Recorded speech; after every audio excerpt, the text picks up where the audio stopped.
Gita LLB ৩ জানুয়ারি ২০২৫ তারিখের পর্ব।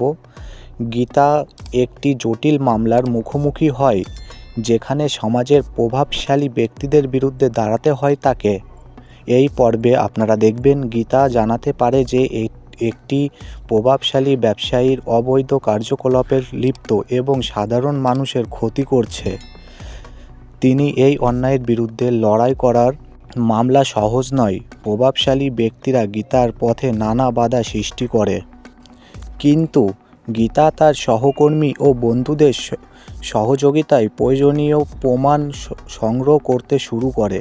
তবে প্রভাবশালী ব্যক্তিরা গীতাকে ভয় দেখানোর চেষ্টা করে এবং তার পরিবারের ওপর চাপ সৃষ্টি করে। গীতা এই চ্যালেঞ্জগুলোকে সাহসের সঙ্গে মোকাবিলা করে এবং ন্যায় বিচারের পথে থাকে। আদালতে গীতা তার যুক্তি ও প্রমাণ দিয়ে বিচারককে প্রভাবিত করে। প্রভাবশালী ব্যক্তিরা তাদের ক্ষমতা ব্যবহার করে মামলাটি ভিন্ন পথে নেওয়ার চেষ্টা করে, কিন্তু গীতা তার বুদ্ধি দিয়ে তাদেরকে পরাজিত করে। বিচারক গীতার পক্ষে রায় দেয় এবং অপরাধীদের শাস্তি প্রদান করে।